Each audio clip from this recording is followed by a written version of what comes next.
हमारा जो next topic है वो है हमारा पहले हमने सिंप्लेक्स मेथड पढ़ा था कि सिंप्लेक्स मेथड की हेल्प से हम लोग कैसे अपना सॉल्यूशन को ऑब्टेन करते हैं। अभी मैंने आपको अभी दो केसेस बताए थे। एक बताया था मैंने यूनिक ऑप्टिमल सॉल्यूशन का, जिसमें एक ही सॉल्यूशन फाइंड आउट होता है, और सेकंड मैंने आपको बताया था मल्टीपल ऑप्टिमल का, जिसमें आपके पास एक या एक से ज़्यादा सॉल्यूशन निकलते हैं। अब हम एक थर्ड केस और पढ़ेंगे इसमें, स्पेशल केस सिंप्लेक्स मेथड के अंदर। जब आपके पास टाई हो जाए, special case in a simplex method, तो आपके पास अगर tie for incoming and outgoing variable, जब आप लोग अपनी कंडीशन को चेक करते हो और कंडीशन सेटिस्फाइड नहीं होती है आपकी, तो आप लोग क्या करते हो, इनकमिंग वेरिएबल और आउटगोइंग वेरिएबल को फाइंड आउट करते हो। जब इनकमिंग वेरिएबल और आउटगोइंग वेरिएबल के बीच में अगर टाई हो जाए, या फिर इनकमिंग वेरिएबल्स के बीच में टाई हो जाए, या आउटगोइंग वेरिएबल्स के बीच में टाई हो जाए, तो उस केस में आप लोगों को कैसे सेलेक्ट करना है कि इनकमिंग वेरिएबल हमारा कौन सा होगा और आउटगोइंग वेरिएबल हमारा कौन सा होगा। तो बेसिकली इस मेथड को हम लोग पढ़ेंगे, इस केस को हम पढ़ेंगे कि कैसे हम लोग फाइंड आउट करते हैं अगर इनकमिंग वेरिएबल्स के बीच में टाई हो जाए, अगर दो वैल्यूज़ हमारी सेम आ जाए, तो दो वैल्यूज़ में से हमारे को कौन सी वैल्यू को सिलेक्ट करना चाहिए। तो ऐसे केसेस को देखेंगे हम इनकमिंग वेरिएबल को सिलेक्ट करते वक्त, और आउटगोइंग वेरिएबल में भी सिमिलरली हम लोग यही देखेंगे। अब सबसे पहला केस हम लोग ये देखते हैं, tie for incoming variable. In a simplex method, a situation may arise in which two or more value of Cj minus Zj row are same और इक्वल। ये कह रहा है कि एक सिंप्लेक्स मेथड के अंदर जब हम लोग, हमारे पास सिंप्लेक्स मेथड से हम लोग क्वेश्चन को सॉल्व करते हैं, तो आपके पास एक सिचुएशन अराइज हो सकती है जहाँ पर दो या दो से ज़्यादा वैल्यूज Cj माइनस Zj रो की वो क्या होगी, सेम या फिर इक्वल हो सकती है।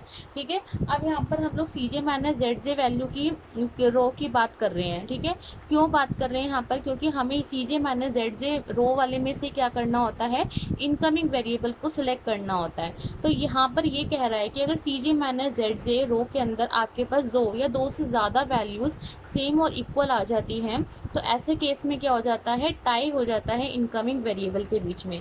सो in order to break the tie, उस टाई को हमें अगर ब्रेक करना है, the selection of key column can be made arbitrary. अब जब आप इनकमिंग वेरिएबल को फाइंड आउट करते हो, तो इनकमिंग वेरिएबल बेसिकली क्या होता है, आपका की कॉलम होता है, क्योंकि जो उसका इनकमिंग वेरिएबल का जो कॉलम होगा वो आपका क्या होता है, की कॉलम होता है। तो आपको अगर सेलेक्ट करना है कि मैं कौन सा की कॉलम करूँ, या दो के बीच में अगर टाई हो रहा है, तो उस टाई को हम लोग कैसे कर सकते हैं, ब्रेक आर्बिट्ररी से। आर्बिट्ररी बेसिकली आप ये कहना चाह रही हो यहाँ पर कि आप अपने मन से सेलेक्ट करोगे कि कौन सा हम लोग सेलेक्ट करें और कौन सा सेलेक्ट नहीं करना हमने। अब आपके पास तीन केसेस हो सकते हैं जहाँ पर आपको कैसे सेलेक्ट करना है ये बताऊंगी मैं।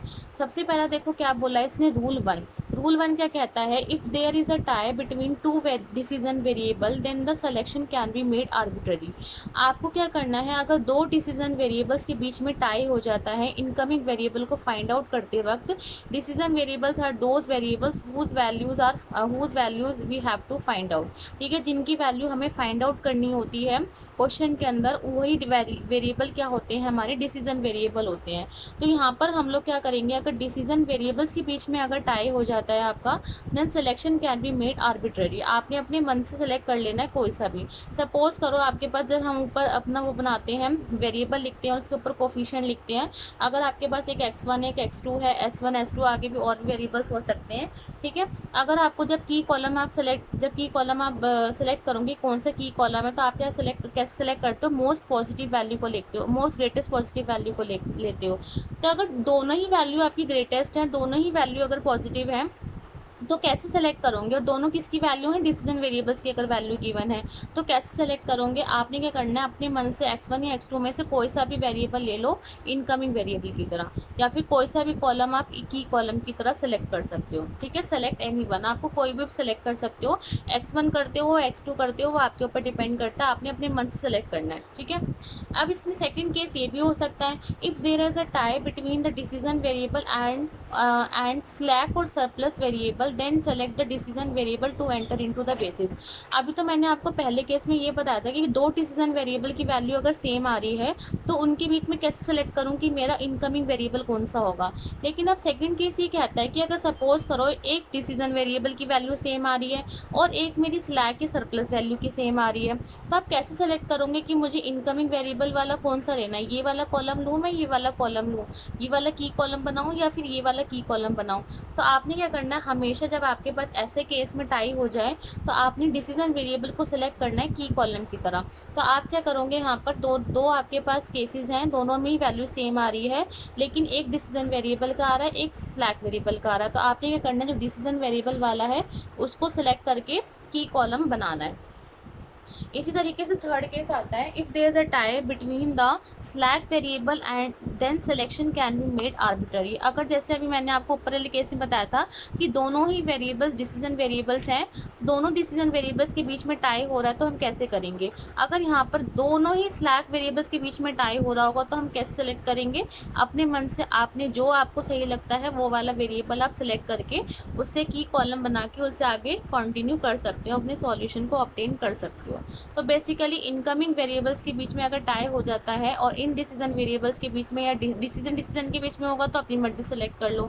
अगर दोनों नॉन बेसिक के बीच में होगा तो बेसिक के बीच में होगा तो सेलेक्ट कर लो अपनी मर्जी से, या तो एक बेसिक है एक नॉन बेसिक है तो आपने कौन सा सेलेक्ट करना है, नॉन बेसिक वाला। तो आपने देखो मैंने बताया था नॉन बेसिक वाला सेलेक्ट कर लिया।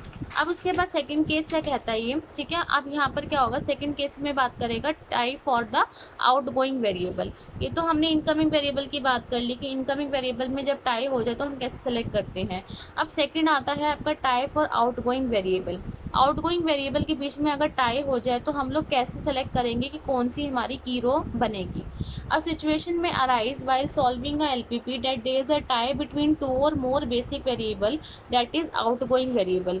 अगर आपके दो या दो से ज़्यादा बेसिक वेरिएबल के बीच में अगर टाई हो जाता है आउटगोइंग वेरिएबल को फाइंड आउट करते वक्त, तो आपने क्या करना है, आपके पास इसका मतलब कहना क्या चाह रहा है कि मिनिमम रेशियो जो होगी दो या दो से ज़्यादा बेसिक वेरिएबल की सेम होगी, या तो value of one or more basic variable in a solution value become equals to zero.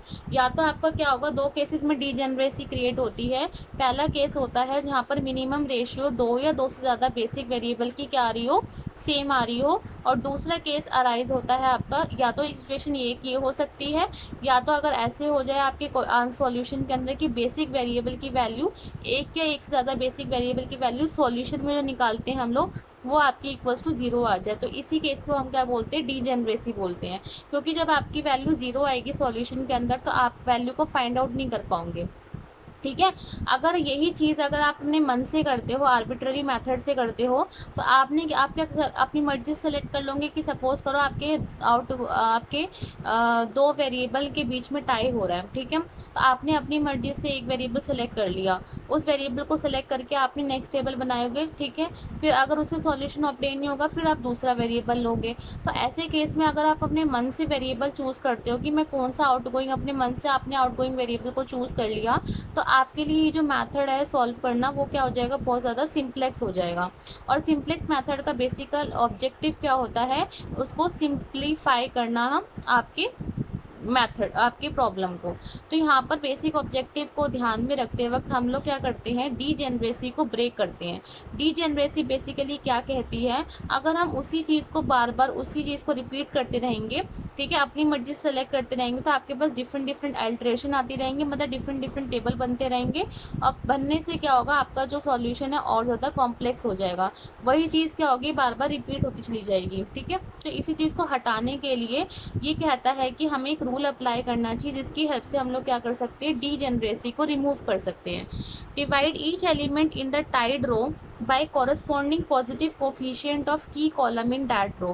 पहला ये कहता है कि जो हर एक एलिमेंट है टाइड रो के अंदर, मतलब जिस रो के अंदर आपका टाई हो रहा है उस रो के हर एक एलिमेंट को आपने डिवाइड करना है by corresponding positive coefficient of key column in that row. जो की कॉलम होगा उसके पॉजिटिव कोफिशिएंट से आपने डिवाइड करना है। अब मैं आपको क्वेश्चन में बताऊंगी कि कैसे डिवाइड होगा। Compare the resulting ratio column by column first in the identity matrix then in the body matrix of simplex table from left to right. सबसे पहले आपने क्या करना है, जब आप हर एक एलिमेंट को डिवाइड करोगे पहले स्टेप में टाइड रो के, तो आपने क्या करना है, उसके बाद नेक्स्ट स्टेप क्या होता है, हमें जो कॉलम है उनको आपने कंपेयर करना होता है.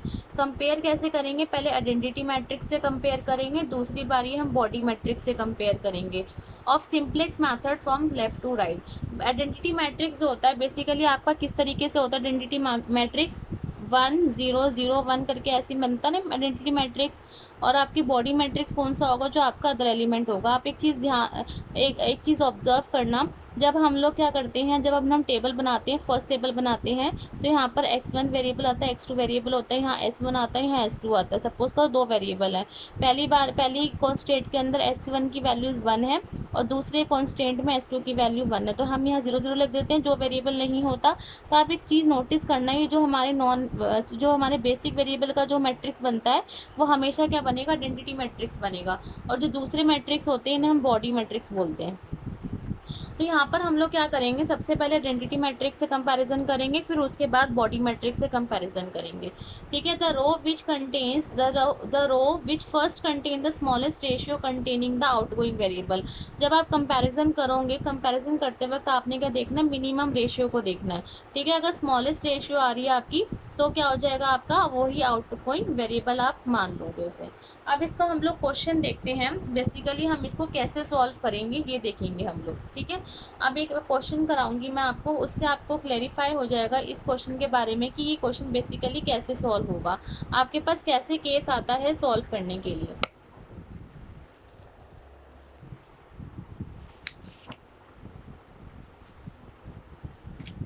क्वेश्चन बोल रहा है solve z equals to 3x1 plus 9x2, और ये आपको क्या करना है, मैक्सिमाइज करना है. ठीक है. सब्जेक्ट टू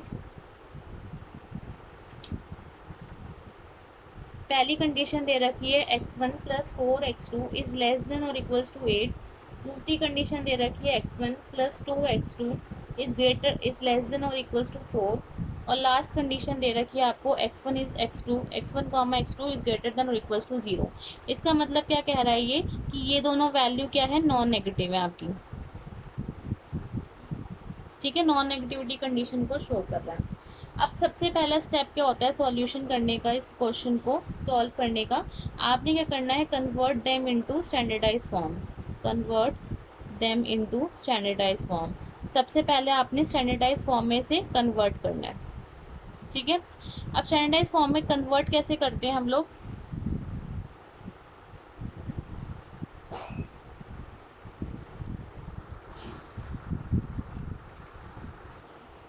सबसे पहले आपने ये करना है, convert them into standardize form में कन्वर्ट करना है. स्टैंडर्डाइज फॉर्म में कैसे कन्वर्ट किया जाएगा, मैंने आपको प्रीवियस क्लास में ही बताया था. आपने स्टैंडर्डाइज फॉर्म में कन्वर्ट करने के लिए आपको ये जो कॉन्स्टेंट में कंडीशंस गिवन है, इन कंडीशंस को आपको रिमूव करके इक्वल्स टू फॉर्म में कन्वर्ट करना होता है.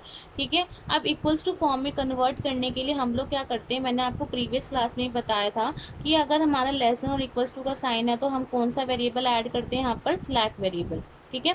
और अगर आपका ग्रेटर देन इक्वल्स टू का साइन है, तो हम कौन सा वेरिएबल ऐड करते हैं यहाँ पर, लेस करते हैं हम लोग सरप्लस वेरिएबल. तो ये आपके पास दो कंडीशन होती है, इनको ध्यान में रखते वक्त आपको क्या करना होता है, वेरिएबल्स को ऐड या फिर लेस करना होता है. अब यहाँ पर आप नोट करोगे तो आपके पास जो वैल्यू है पहली कंडीशन में, वो क्या कह रही है कि x1 plus 4x2 is less than और इक्वल्स टू 8. ये बोल रहा है कि x1 प्लस 4x2 की जो भी वैल्यू होगी वो 8 या 8 से कम होगी. तो हमें क्या करना है, यहाँ पर इस कंडीशन को हटाना है. कंडीशन को हटाने के लिए हम लोग क्या करेंगे, स्लैक वेरिएबल को ऐड करेंगे. हमने ऐड क्यों करा, क्योंकि ये कम है हमारे पास, तो हमें इसे ज़्यादा बनाना है. तो ज़्यादा बनाने के लिए कुछ समथिंग अगर इसमें ऐड कर दिया जाए तो ये 8 के इक्वल बन जाएगा. तो हमने इसलिए क्या करा, पहली वाली कंडीशन के अंदर हम लोग ये कह रहे हैं कि x1 plus 4x2 plus S1 is equals to 8। ठीक है, इसी तरीके से आप दूसरी कंडीशन को देखोगे, दूसरी कंडीशन भी क्या कह रही है, लेस देन और इक्वल्स टू 4, मतलब 4 या 4 से कम। अगर हमें 4 के इक्वल क्रिएट करनी है, इस चीज़ को बनाना है 4 के इक्वल, तो हमने क्या करेंगे, इसके अंदर कुछ चीज़ ऐड करेंगे। तो हमने हमने क्या किया है, स्लैक वेरिएबल को इसमें ऐड किया है। तो अब क्या करा हमने, इसमें x1 plus 2x2 plus S2 is equals to 4, हमने स्लैक वेरिएबल को ऐड कर दिया। अब हमारे पास कंडीशन क्या कहती है, मैक्सिमाइज z इक्वल्स टू, ठीक है, सॉरी कंडीशन नहीं, objective function. Objective function basically हमें क्या करना है, मैक्सिमाइज करना है। अब अगर आपने कंडीशंस कॉन्स्ट्रेंट्स के अंदर अगर आपने वेरिएबल को ऐड करा है, तो आपके ऑब्जेक्टिव फंक्शन में भी वो क्या होंगे, ऐड होंगे। तो अब आपने क्या करा, 0S1 प्लस 0S2 यहाँ पर क्या करा, ऑब्जेक्टिव फंक्शन में ऐड ऑन कर दिया। और आपको लास्ट में क्या देना होता है कि x1 comma x2 comma S1 comma S2 is greater than equals to 0। ठीक है, नॉन नेगेटिविटी कंडीशन आपको देनी होती है। अब सबसे पहले स्टेप क्या होता है, स्टैंडर्डाइज फॉर्म में जब कन्वर्ट कर लेते हैं हम लोग, उसके बाद नेक्स्ट स्टेप होता है, आपको क्या करना होता है, find initial basic feasible solution. आपको इनिशियल बेसिक फिजिबल सॉल्यूशन को फाइंड आउट करना होता है।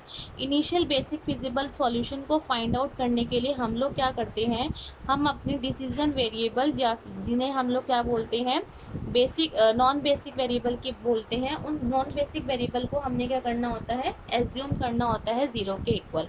तो सबसे पहले हम लोग सेट करेंगे कि x1 और x2 की वैल्यू क्या लेट करेंगे, हम लोग 0 लेट करेंगे। अगर आप x1 और x2 की वैल्यू को 0 लेट करते हो, ये कौन से वेरिएबल है हमारे, non basic variable. Non basic variable मैंने आपको बताया था कौन से होते हैं, जो डिसीजन वेरिएबल होते हैं। ठीक है, तो यहाँ पर आपने क्या किया, जो डिसीजन वेरिएबल थे x1 और x2, इनको आपने इनकी वैल्यू को लेट करा 0। अगर आप इनको 0 लेट करते हो, तो पहली वाली कंडीशन में अगर आप 0 दोनों की वैल्यू को पुट करोगे, तो S1 की वैल्यू क्या निकल के आएगी, 8। तो पहली वाली कंडीशन से हम लोग ये कह सकते हैं कि स्लैक वेरिएबल फर्स्ट की वैल्यू कितनी आ रही है, 8 आ रही है। दूसरी वाले से भी हम लोग क्या कहेंगे, इसी तरीके से S2 की वैल्यू क्या आ रही है, हमारे पास 4 आ रही है। ये तो मैंने आपको बताया कि नॉन बेसिक वेरिएबल होते हैं, ये हमारे कौन से होते हैं, ये हमारे बेसिक वेरिएबल होते हैं। जो अदर वेरिएबल्स होते हैं वो हमारे क्या होते हैं, बेसिक वेरिएबल होते हैं। अब इन्हीं की हेल्प से हम लोग क्या करेंगे, टेबल बनाएंगे। सबसे पहले मैंने सिंप्लेक्स टेबल 1 बनाया। ठीक है, सिंप्लेक्स टेबल 1 बनाया, उसका फॉर्मेट है मैंने आपको बताया था। उसी फॉर्मेट के बेसिस पे हम लोग क्या कर रहे हैं, टेबल बनाएंगे।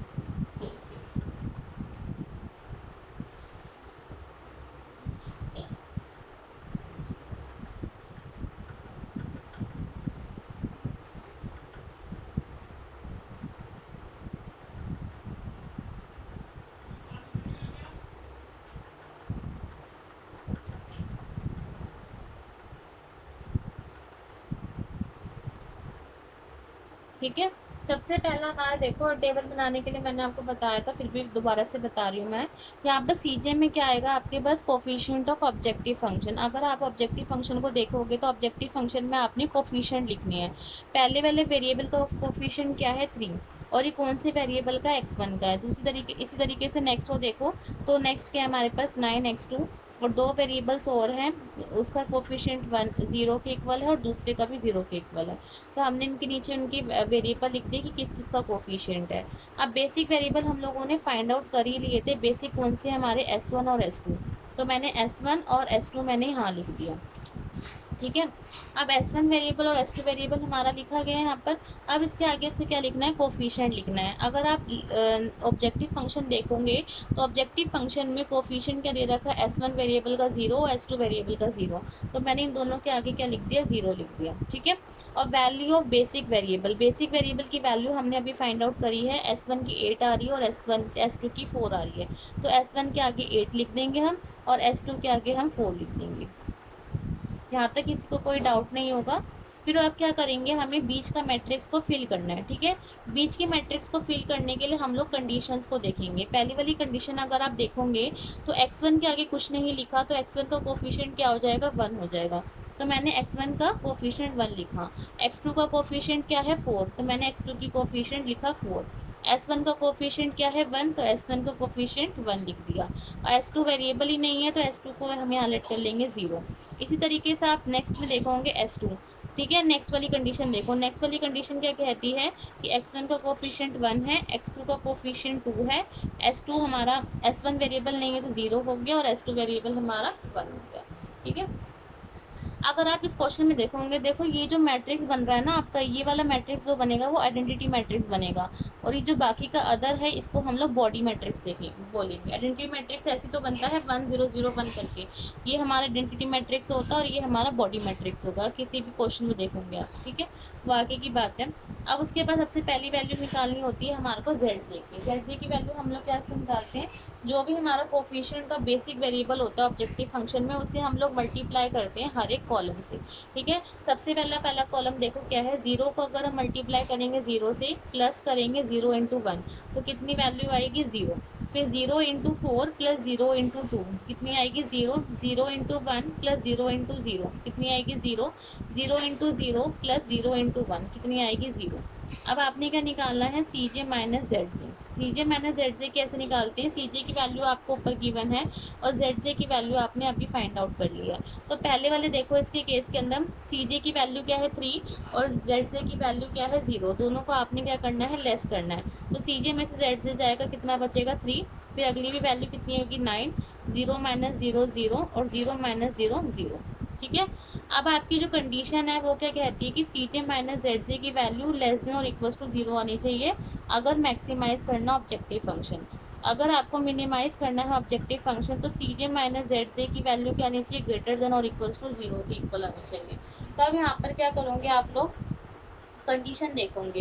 ठीक है, सी जे माइनस जेड जे की वैल्यू को निकालने के बाद अब कंडीशन देखो क्या कहती है कि मैक्सिमम में 0 या 0 से कम होना चाहिए। 0 तो दोनों आ रहे हैं लेकिन 0 से कम की वैल्यू नहीं आ रही है, तो 0 से कम की वैल्यू को हमें क्या करना पड़ेगा, यहाँ पर फाइंड आउट करना पड़ेगा। ठीक है, तो अब उसको फाइंड आउट करने के लिए हम लोग क्या करेंगे, यहाँ पर हम क्या सेलेक्ट करते हैं, जो मोस्ट ग्रेटेस्ट पॉजिटिव वैल्यू होती है। यहाँ पर देखो ग्रेटेस्ट वैल्यू कौन सी है और पॉजिटिव कौन सी है 9, तो 9 वाला जो हमारा कॉलम होगा वो कौन सा बन जाएगा, हमारा की कॉलम बन जाएगा। ये कौन सा कॉलम बन जाएगा, की कॉलम बन जाएगा। तो हम ये कह सकते हैं हमारा जो इनकमिंग वेरिएबल है वो कौन सा वेरिएबल है, जो की कॉलम होता है वही क्या होता है, हमारा इनकमिंग वेरिएबल होता है। तो इनकमिंग वेरिएबल क्या हो गया है, x2 हो गया। ठीक है, इस तरीके से हम लोग फाइंड आउट करेंगे आउटगोइंग वेरिएबल को। ठीक है, आउटगोइंग वेरिएबल को फाइंड आउट करने के लिए हम लोग क्या करते हैं, फाइंड आउट करते हैं मिनिमम रेशियो को। मिनिमम रेशियो कैसे फाइंड आउट होती है, जो भी हमारी वैल्यू होती है बेसिक वेरिएबल को, उसको हम लोग डिवाइड करते हैं की कॉलम वाले एलिमेंट से। पहले वाला अगर देखो वैल्यू कितनी है 8 और की कॉलम का एलिमेंट क्या है, पहला 1 4, तो 8 को डिवाइड करेंगे 4 से तो आपके पास वैल्यू निकल के आएगी 4 2। अच्छा ये हम डिवाइड कर रहे हैं, सॉरी ये हम लोग करेंगे 8 डिवाइड बाय 4। ठीक है, 8 डिवाइड बाय 4 क्या आ जाएगा यहाँ पर हमारी वैल्यू 2। ठीक है, और इसी तरीके से 4 को हम डिवाइड करेंगे 2 से तो यहाँ पर भी क्या निकल के आएगी 2 निकल के आएगी। अगर आप एक चीज़ देखो तो हम ये यहाँ पर देखो, अब हम आउटगोइंग वेरिएबल को कैसे सेलेक्ट करेंगे, यहाँ पर दोनों के बीच में क्या हो गया, हमारा टाई होगा। ठीक है, अब यही केस मैंने आपको बताया था कि जब आउटगोइंग वेरिएबल को फाइंड आउट करते वक्त अगर आपके वेरिएबल्स के बीच में, सॉल्यूशन वैल्यूज़ के बीच में अगर टाई हो जाता है तो हम कैसे सेलेक्ट करेंगे, कौन सी वैल्यू हमें सेलेक्ट करनी चाहिए। ठीक है, तो यहाँ पर हमारे पास क्या हुआ है, टाई हुआ है, तो ये केस कैसा हो गया आपका, डीजेनरेसी का केस हो गया। अब इस डीजेनरेसी को रिमूव करने के लिए आप लोग क्या करते हो, सबसे पहले मैंने आपको मेथड बताया था करने का, वो क्या होता है,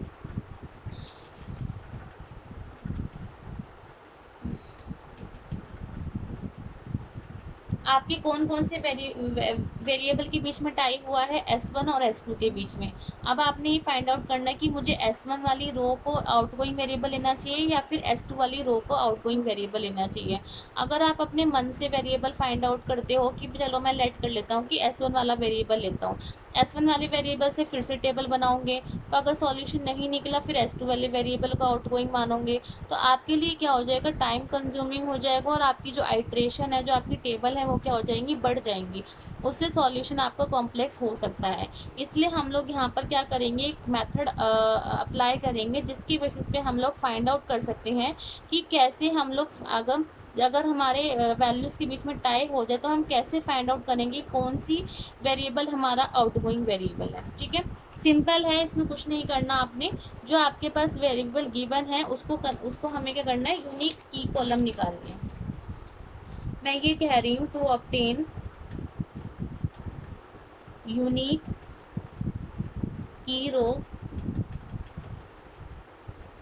आउटगोइंग वेरिएबल। ठीक है, की रो को आपने अगर फाइंड आउट करना है जिसे हम आउटगोइंग वेरिएबल कहते हैं, तो कैसे फाइंड आउट करेंगे, आपने क्या करना है, जिनके बीच में टाई हुआ है, ठीक है, एक फॉर्मेट बना लेते हैं, उसी फॉर्मेट के बेसिस पे हम लोग क्या करेंगे, फाइंड आउट करेंगे।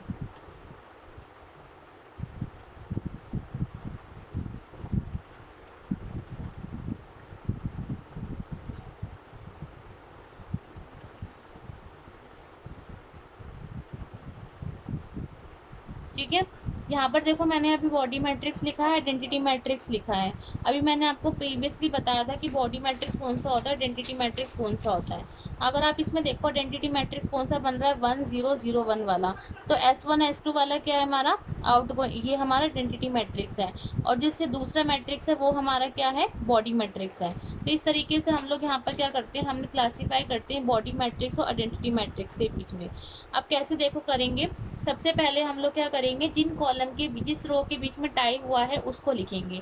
किन के बीच में टाई हुआ है, टाइड रो कौन कौन सी है हमारी, S1 और S2 वाली। तो S1 और S2 वाला वेरिएबल हम लोग यहाँ लिखेंगे S1 और S2। ठीक है, अब उसके आगे बोला है की कॉलम। की कॉलम की वैल्यूज आपने लिखनी है। की कॉलम की वैल्यूज क्या क्या आ रही है आपके पास, 4 और 2। ठीक है, तो 4 और 2 आपने यहाँ पर की कॉलम की वैल्यूज लिख दी। फिर उसके बाद हम लोग बॉडी मैट्रिक्स की वैल्यूज लिखेंगे। बॉडी मैट्रिक्स कौन सा है हमारा, X1 और X2 वाला।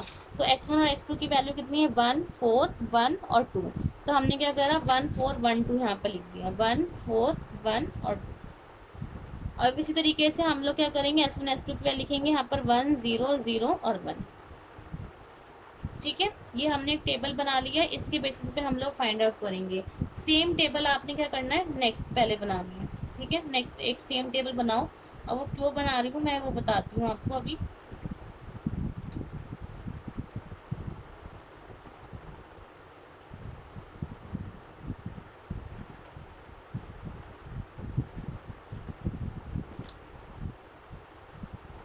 जब मैंने आपको बताया था फर्स्ट में क्या करना होता है, आपको सबसे पहले जो भी हमारे वैल्यूज़ गिवन होती है की कॉलम वाली वैल्यू से आपको डिवाइड करना है। लेकिन कंपैरिजन किसके बीच में करना है, सबसे पहला कंपैरिजन आप आइडेंटिटी मैट्रिक्स में करोगे। फिर अगर आइडेंटिटी मैट्रिक्स में वैल्यू को फाइंड आउट नहीं कर पाते मिनिमम वैल्यू को, तो आप किससे कंपैरिजन करोगे, बॉडी मैट्रिक्स से कंपैरिजन करोगे। अब मैं आपको बताती हूँ कब कैसे आपने करना है। सबसे पहले आप आइडेंटिटी मैट्रिक्स में कंपैरिजन करोगे। आइडेंटिटी मैट्रिक्स में कंपैरिजन करने के लिए आपको क्या करना है, जो आपके पास की कॉलम की जो वैल्यूज़ हैं उसे हर एक एलिमेंट से क्या करना है, डिवाइड करना है। तो अगर मैं यहाँ पर की रो कौन सी, S1 और S2, और की कॉलम की वैल्यू क्या है, 4 और 2। ठीक है, सबसे पहले S1 की वैल्यू क्या है हमारे पास, 1, तो मैंने यहाँ पर 1 लिखा। ठीक है, और यहाँ पर क्या है, 0। S2 की वैल्यू 0 थी, मैंने यहाँ 0 लिखी। तो इसी तरीके से नेक्स्ट क्या है हमारा, S1 की वैल्यू 0 और S2 की वैल्यू 1 है। सबसे पहला स्टेप क्या है, आपको डिवाइड करना है हर एक एलिमेंट को जो आपके कॉरस्पॉन्डिंग एलिमेंट की वैल्यू गिवन होगी। इसके कॉरस्पॉन्डिंग कौन सी वैल्यू गिवन है, 4। तो पहली वाली उसको क्या कर देंगे, हम वैल्यू को डिवाइड कर देंगे 4 से, तो आपके पास क्या निकल के आएगा, 0.25। इस तरीके से इसको भी आपने करना है 4 से डिवाइड करना, तो 0 आ जाएगी। फिर अगर इसको डिवाइड करोगे इसके कॉरस्पॉन्डिंग वैल्यू से, तो क्या है, 2। तो 0 डिवाइड बाई 2 0, और इसको डिवाइड करेंगे 2 से, कितनी वैल्यू निकल के आएगी, 0.5। अब आपने कॉलम टू कॉलम कंपैरिजन करना है, और सबसे पहला जो कंपैरिजन करना है वो कहाँ से स्टार्ट करना है, लेफ्ट टू राइट से। सबसे पहले आप लेफ्ट कॉलम का कंपैरिजन करोगे, फिर उससे अगला राइट कॉलम का करोगे, ठीक है। अगर आपके पास सबसे लेफ्ट कॉलम का कौन सा आता है, यहाँ पर S1 वाला। अब आपने इन दोनों वैल्यूज़ के बीच में कंपैरिजन करना है, और आपने ये फाइंड आउट करना है कि कौन सी वैल्यू हमारी मिनिमम है। देखो, अगर मिनिमम वैल्यू कौन सी है यहाँ पर, 0.25 या 0। ऑब्वियस सी बात है, जीरो वाली वैल्यू क्या है, मिनिमम है। जो वैल्यू मिनिमम होगी उसी की जो कॉरस्पॉन्डिंग एलिमेंट गिवन रो वेरिएबल गिवन होगा, वही वेरिएबल क्या होगा, हमारा आउटगोइंग वेरिएबल होगा। अगर सपोज करो यहाँ पर ये हो रहा था कि S1 की वैल्यू भी क्या हो रही होती, जीरो आ रही होती, और यहाँ पे भी जीरो आ रही होती, दोनों जीरो जीरो वैल्यू फिर से टाई हो गया है। आपको क्या करना है, फिर नेक्स्ट वाले पे कंपैरिजन करना है, S2 वाले पे। S2 वाले पे अगर S2 वाले में भी सेम ऐसे ही हो रहा है कि दोनों वैल्यूज़ आपकी ज़ीरो आ रही हैं, तो आपने आइडेंटिटी मैट्रिक्स को छोड़ के फिर कंपैरिजन किससे करना है, बॉडी मैट्रिक्स से करना है। जैसे हम लोग आइडेंटिटी मैट्रिक्स में हमने डिवाइड करके कंपैरिजन करा, इस तरीके से आप बॉडी मैट्रिक्स में डिवाइड करके कंपैरिजन करोगे, ठीक है। तो यहीं पर हमारे को बॉडी मैट्रिक्स और आइडेंटिटी मैट्रिक्स काम आएगा। यहाँ पर हमारे को क्या करना है, सबसे पहले आइडेंटिटी मैट्रिक्स में कंपैरिजन करना है। अगर यहाँ से आप सॉल्यूशन नहीं ऑब्टेन कर पाते हो तो फिर बॉडी मैट्रिक्स में कंपैरिजन करना है। तो अब देखो यहाँ पर सबसे पहली वैल्यू क्या आ रही है, 0.25, और यहाँ पर वैल्यू क्या आ रही है, 0 आ रही है। तो दोनों के बीच में कंपैरिजन करोगे, दोनों की मिनिमम वैल्यू कौन सी आ रही है, 0। तो आपने मिनिमम वैल्यू को फाइंड आउट करना है, और इसकी कॉरस्पॉन्डिंग में एलिमेंट कौन सा आपका, वेरिएबल कौन सा है, S2। तो ये वाला वेरिएबल क्या हो जाएगा, आपका आउटगोइंग वेरिएबल हो जाएगा, ठीक है। अब इसी आउटगोइंग वेरिएबल को लेके आपने क्या करना है, अपनी टेबल को क्रिएट करना है। आउटगोइंग वेरिएबल कौन सा है आपका, S2, ठीक है। अब देखो कैसे क्रिएट होगी टेबल। टेबल हमने पूरा फॉर्मेट वही बनाना है।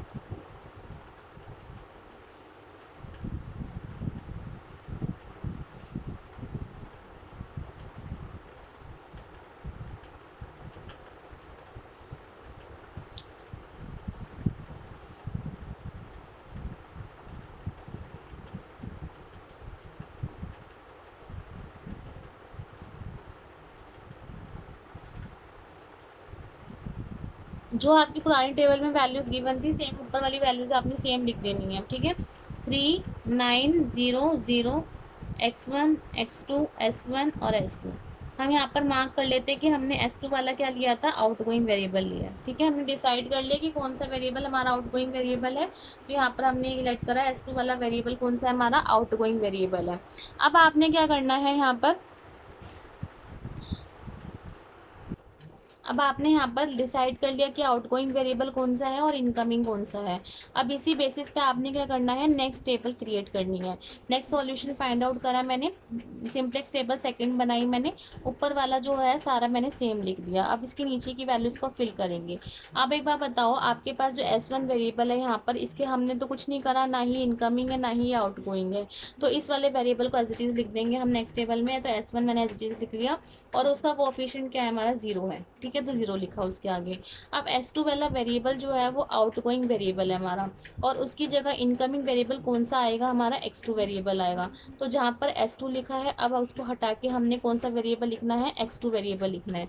तो यहाँ पर हम लोग कौन सा वेरिएबल ऐड कर देंगे, x2 वेरिएबल ऐड कर देंगे, ठीक है। और x2 का कोफिशिएंट आपको ऑब्जेक्टिव फंक्शन में गिवन है, x2 का कोफिशिएंट क्या है, 9। तो आपने यहाँ पर क्या लिखना है, 9, ठीक है। अब इसके बाद जो उसके अंदर की वैल्यूज़ है वो फिल करेंगे। उससे पहले हम लोग लिख देते हैं वैल्यू ऑफ बेसिक वेरिएबल। देखो, पहले वाले की वैल्यू जो है वो हम फाइंड आउट करेंगे टेबल से, और मिनिमम रेशियो भी।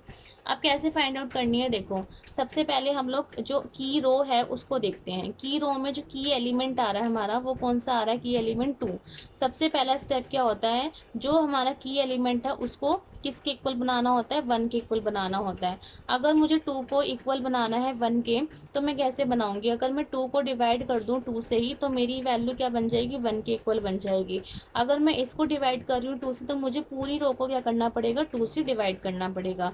तो मैंने क्या किया, मैंने नई टेबल में इसकी वैल्यू लिखने के लिए, सेकेंड रो की वैल्यू लिखने के लिए मैंने क्या किया, हर एक वैल्यू को पुरानी वाली टेबल की जो हर एक वैल्यू है सेकंड रो की उसे डिवाइड कर दिया 2 से। तो अब मैं क्या कर रही हूँ, यहाँ पर पूरी वाली रो को डिवाइड करूँगी 2 से, क्योंकि मुझे इसकी वैल्यू क्या बनानी है, 1 के इक्वल बनानी है।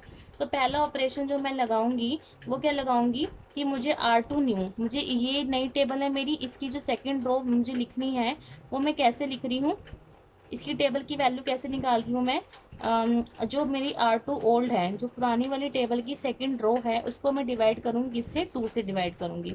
तो मैंने क्या किया, 2 से डिवाइड कर दिया। तो मैंने ये ऑपरेशन लगाया, ठीक है। ऑपरेशन लगा के मैंने, अब सिंपली आप ऐसे लिख लो, यहाँ पर ही वैल्यू लिख लो, अगर 1 को डिवाइड करोगे 2 से तो क्या वैल्यू आएगी, 1/2। 2 को डिवाइड करोगे 2 से तो 1, 0 को डिवाइड करोगे तो 0, और 1 को डिवाइड करोगे तो 1/2, और 4 को डिवाइड किया तो आपके पास वैल्यू आएगी 2 के इक्वल। ठीक है। अब हमने क्या करना है, जो आपने सबसे पहला स्टेप तो ये होता है कि की एलिमेंट को 1 के इक्वल बनाना है। अब जो की रो है, की रो में जो अदर एलिमेंट है उनको किसके इक्वल बनाना होता है, 0 के इक्वल बनाना होता है। और किसकी हेल्प से बनाओगे आप 0 के इक्वल, जो आपके पास नई टेबल है उसकी हेल्प से बनानी है आपने। ठीक है। अब अगर आप मुझे x2 वेरिएबल की वैल्यू कितनी गिवन है यहाँ पर 4 पुरानी वाली टेबल में, और यहाँ पर x2 वेरिएबल की वैल्यू कितनी गिवन है 1, और मुझे 4 को 0 के इक्वल बनाना है। तो मैं 0 के इक्वल कैसे बना सकती हूँ, अगर मैं इस नंबर को 4 से मल्टीप्लाई कर दूँ और फिर इसी नंबर को इसमें से लेस कर दूँ, तो मेरी ये वाली वैल्यू क्या निकल के आ जाएगी, 0 निकल के आ जाएगी। तो मैंने यही ऑपरेशन लगाया सेकंड निकालने के लिए, इसकी वैल्यू निकालने के लिए मैंने सेकंड ऑपरेशन क्या लगाया इसके अंदर, मैं ये कह रही हूँ कि जो मेरी नई वाली रो है न्यू टेबल की, अगर मैं उसमें पूरी रो को अगर मैं 2 से डिवाइड कर दूं, ठीक है, 4 से मल्टीप्लाई कर दूं, और इसमें से फिर उसको पुरानी वाली टेबल की फर्स्ट रो में से लेस कर दूं, तो मेरी ये वाली वैल्यू क्या निकल के आ जाएगी, 0। ठीक है। अब देखो कैसे निकल के आएगी, मैं ऑपरेशन क्या लगा रही हूँ, मुझे R1 न्यू चाहिए, ठीक है, मुझे रो वन निकाली न्यू टेबल की। वो मैं कैसे निकाल रही हूँ, मैं ये कह रही हूँ कि अगर मैं इस वाली टेबल में से, मतलब कि R1 ओल्ड, जो फर्स्ट रो है ओल्ड टेबल की, अगर मैं उसमें से लेस कर दूँ R2 न्यू को, R2 न्यू क्या है मेरी, ये वाली रो है। अब इसमें से इसको लेस करूंगी तो मेरी 4 में से अगर मैं 1 को लेस करती तो 3 के इक्वल आता, लेकिन मुझे क्या करना है, इस वाली वैल्यू को 0 के इक्वल बनाना है। वो कैसे बनाऊंगी, तो मैं इस वाली को अगर 4 से मल्टीप्लाई कर दूँ तो मेरी दोनों वैल्यू के निकल के आ जाएंगी, दोनों के माइनस करके 0 के इक्वल आ जाएंगी। तो मैंने क्या किया, मैंने ये कहा कि अगर मैं पूरी रो को 4 से मल्टीप्लाई कर दूँ तो ये ऑपरेशन लगा के मेरी वैल्यू किसके इक्वल आ जाएगी, 0 के इक्वल आ जाएगी। तो मैं सबसे पहले क्या कर रही हूँ, R1 ओल्ड लिख रही हूँ। ठीक है। R1 ओल्ड की वैल्यू क्या क्या गिवन है आपके पास, 1 4 1 0 और 8। ठीक है। और आपको मैंने सेकंड में क्या बोला है कि R2 न्यू और इंटू में 4। मैं क्या कर रही हूँ, जो R2 न्यू है इसको 4 से मल्टीप्लाई कर रही हूँ। तो अगर इसे 4 से मल्टीप्लाई करोगे तो आपके पास वैल्यू निकल के आएगी 2। इसे 4 से मल्टीप्लाई करोगे तो क्या निकल के आएगा, 4। इसे 4 से मल्टीप्लाई करोगे तो 0। इसे 4 से मल्टीप्लाई करोगे तो 2। इसको 4 से मल्टीप्लाई करोगे तो 8। ठीक है। आपके पास ये वैल्यूज निकल के आएंगी। अब आपने दोनों को माइनस करना है, दोनों को माइनस करोगे तो पहली वाली वैल्यू -1, इसको इससे माइनस करोगे 0, इसको इससे माइनस करोगे तो 1, इसको इससे माइनस करोगे तो -2, इससे इसको माइनस करोगे तो क्या वैल्यू निकल के आएगी आपके पास, 0 के इक्वल निकल के आएगी।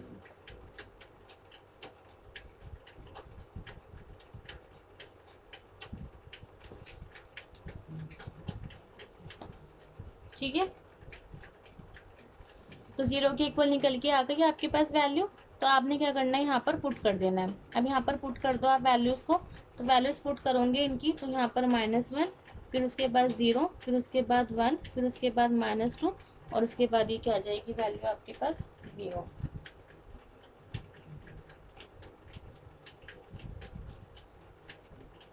ओके। नेक्स्ट स्टेप क्या होता है, ZZ निकालने का। ZZ कैसे निकालते हैं, 0 इंटू -1 प्लस 9 इंटू 1/2। तो -0 इंटू -1 कितना हो जाएगा, 0, प्लस 9 इंटू 1/2 कितना हो जाएगा, 9/2। फिर उसके बाद नेक्स्ट इसी तरीके से करेंगे, 0 -0, 9 -1, 9 इंटू 1 कितना हो जाएगा, 9। फिर उसके बाद ये कितनी हो जाएगी, 0, ये भी, और दोनों को मल्टीप्लाई करोगे तो ये भी वैल्यू कितनी निकल के आएगी आपके पास, 9/2। अब उसके बाद क्या निकालना होता है, CJ माइनस ZJ। ठीक है।